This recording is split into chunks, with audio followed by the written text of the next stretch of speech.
So next हम देखेंगे generation of computers. Generation of computers, इससे क्वेश्चन पूछा था। ठीक है, ठीक है। जनरेशन कितनी है? 5 है आपकी। फर्स्ट जनरेशन, यहाँ पे 3 कॉलम मान लो। जनरेशन ऑफ कंप्यूटर, ठीक है। टाइम पीरियड और आपका इवॉल्विंग हार्डवेयर, जो चीज़ यूज़ हो रही थी, ठीक है, उसमें वो है ये।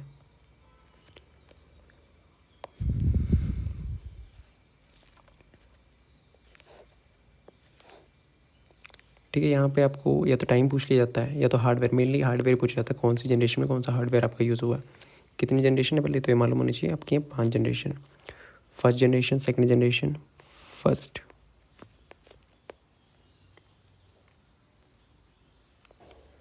Generation, second generation,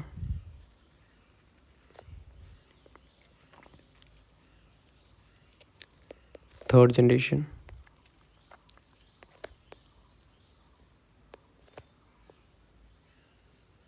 fourth generation, fifth generation. ठीक है, जैसे जैसे नीचे को जाती जाएगी ना तो इनकी स्पीड इंक्रीज़ करती जाएगी। ठीक है, स्पीड इंक्रीज, साइज़ इनका छोटा होता जाएगा। ठीक है, तो फर्स्ट जनरेशन का टाइम पीरियड गया था 1940 से 1950। ठीक है, उस बीच में जो कंप्यूटर बने थे वो थे फर्स्ट जनरेशन। इसमें थे वैक्यूम ट्यूब्स। किस चीज़ की यूज़ होती थी? Vacuum tubes. ठीक है, वैक्यूम ट्यूब्स किस जनरेशन में यूज़ होते हैं? फर्स्ट जनरेशन में। फिर सेकंड जनरेशन कब से कब थी? 1950 से 1960 तक। ठीक है, ये ज़्यादा काम नहीं करते थे, हार्डली प्लस माइनस करते थे। ठीक है, फिर ट्रांजिस्टर बेस्ड आ गए। ट्रांजिस्टर बेस्ड, ट्रांजिस्टर, छोटे ट्रांजिस्टर लगते हैं। ठीक है, ट्रांजिस्टर लगते थे पहले तो। वैक्यूम ट्यूब होती थी। ठीक है, उसके फिर ट्रांजिस्टर आ गए छोटे छोटे, उनको उनकी हेल्प से। ठीक है, देन फिर इंटीग्रेटेड, थर्ड जनरेशन में इंटीग्रेटेड सर्किट बेस्ड। ठीक है, यहाँ पे आईसी होती थी, यहाँ पे लगे होते थे। ठीक है, आपके ट्रांजिस्टर वगैरह। ठीक है, इसमें थोड़े कम लगे होते थे। फिर यहाँ पे माइक्रो प्रोसेसर, यहाँ पे एक ही चिप में बहुत सारे ट्रांजिस्टर फिट कर सकते हैं। ठीक है, फिर इसमें उससे भी ज़्यादा ट्रांजिस्टर एक ही इसमें। ठीक है, फिर ये कब तक थी? 1960 से 1970। फिर 1917 से अभी तक जो है ये चल रही है मेरी माइक्रो प्रोसेसर वाली। ठीक है, माइक्रो प्रोसेसर। ठीक है, आज की चल रही है एआई बेस्ड फ्यूचर, प्रेजेंट से फ्यूचर। ठीक है, तो यहाँ से क्वेश्चन कैसे आता है? आपको पूछ लेगा कि ट्रांजिस्टर किस जनरेशन में यूज़ होता है, सेकंड जनरेशन में कौन सी चीज़ यूज़ होती है। ठीक है, यहाँ से यहाँ तक साइज़ जो डिक्रीज़ होगा, वैक्यूम ट्यूब से बहुत बड़े बड़े टीप कंप्यूटर होते थे। ठीक है, यहाँ पे इतना बड़ा कुछ, यहाँ पे इतना बड़ा कुछ। ठीक है, फिर इसमें थोड़ा साइज़ कम हुआ। ठीक है, फिर आईसी में और साइज़ कम हुआ। फिर आजकल तो आपको पता है फ़ोन छोटे छोटे आ गए, पतले पतले से आ गए। पहले तो पीसी में थोड़े टाइम पहले देखते थे, उसमें आपको क्या बोलते हैं, लैपटॉप वगैरह आ गए। ठीक है, सीपीयू वगैरह होते थे। अब कहाँ ही है, फ़ोन ही छोटे छोटे आ गए। ठीक है, वो आजकल के हैं। वैक्यूम ट्यूब्स क्या होती है? वैक्यूम ट्यूब्स इलेक्ट्रॉन का फ्लो होता है वैक्यूम ट्यूब में। ठीक है, उसकी वजह से होता है। फिर ट्रांजिस्टर क्या है? Transistor controlling flow of electricity device. ठीक है, एम्पलीफायर और स्विच। आईसी सिलिकॉन चिप्स होते हैं, इसको बोलते हैं सिलिकॉन चिप्स। ठीक है, सिलिकॉन चिप्स। ओके, इसमें क्या होता है कि आईसी चिप्स होते हैं, सिलिकॉन चिप्स होती हैं। ठीक है, सिलिकॉन चिप्स। इसमें होता है कि आपकी एक चिप पे ना काफ़ी ट्रांजिस्टर भी लगे होंगे, रजिस्टर्स भी लगे होंगे। ठीक है, ठीक है, माइक्रो प्रोसेसर। फिर माइक्रो प्रोसेसर आ गया। ओके,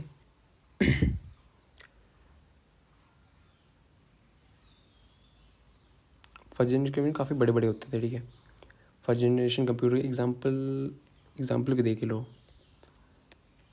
ठीक है, जैसे ENIAC, ये कंप्यूटर के नाम है, ये फर्स्ट जनरेशन के हैं। EDVAC, ठीक है। यूनिवैक फर्स्ट जनरेशन के, ठीक है। ट्रांजिस्टर वैक्यूम ट्यूब की हेल्प से होते थे, वैक्यूम ट्यूब। और इसमें कौन सी लैंग्वेज यूज़ होती थी? जैसे जैसे नीचे जाते जाते हैं ना फिफ्थ जनरेशन, यहाँ पे साइज छोटा होता है, स्पीड बढ़ती जाती है, ठीक है। पहले वाली की स्पीड काफ़ी कम थी। आपको ये पूछता है which of the following is has the maximum speed, तो अगर जो पूछा हो जनरेशन का नीचे को जाएंगे तो इंक्रीज, ठीक है। वैक्यूम ट्यूब यहाँ पे मशीन लैंग्वेज यूज होती थी। मशीन लैंग्वेज क्या होती है आपकी? 01। आज भी कंप्यूटर को 01 ही लैंग्वेज समझ आती है, ठीक है। इसमें ठीक है वेरी स्लो स्पीड, इसमें वेरी स्लो स्पीड, काफ़ी कम स्पीड होती है, ठीक है। IBM 650 इसका एग्जांपल, IBM 650, ठीक है। ठीक है, फर्स्ट जनरेशन के आगे फिर सेकंड जनरेशन जो था ना वो उसमें ट्रांजिस्टर वैक्यूम ट्यूब को रिप्लेस करके, ठीक है। आगे आपके ट्रांजिस्टर कंपोज्ड ऑफ सेमीकंडक्टर, वो सेमीकंडक्टर के बने होते हैं, ठीक है। सेकंड जनरेशन कंप्यूटर, ठीक है। जैसे फोर्टेन एग्जांपल क्या इसके, सेकंड जनरेशन फोर्टेन, ठीक है। ट्रांजिस्टर आपने देखा होगा, इस लाइन्स होती हैं कुछ, collector emitter base, collector base emitter होता है, ठीक है। इसमें क्या होता है, मेन ट्रांजिस्टर था, मेमोरी इसमें मैग्नेटिक कोर और मैग्नेट टेप थी, इनपुट आउटपुट मैग्नेट टेप और पंच कार्ड, ठीक है। ये इससे थोड़े छोटे थे, ठीक है। थर्ड जनरेशन कंप्यूटर में क्या आ जाएगा आपको, IC आ जाएगी, ठीक है।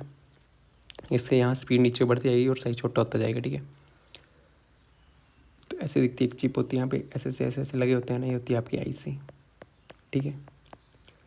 इसको बोलते हैं आप IC इंटीग्रेटेड सर्किट, ठीक है। एक हाई लेवल लैंग्वेज पे होती थी ये,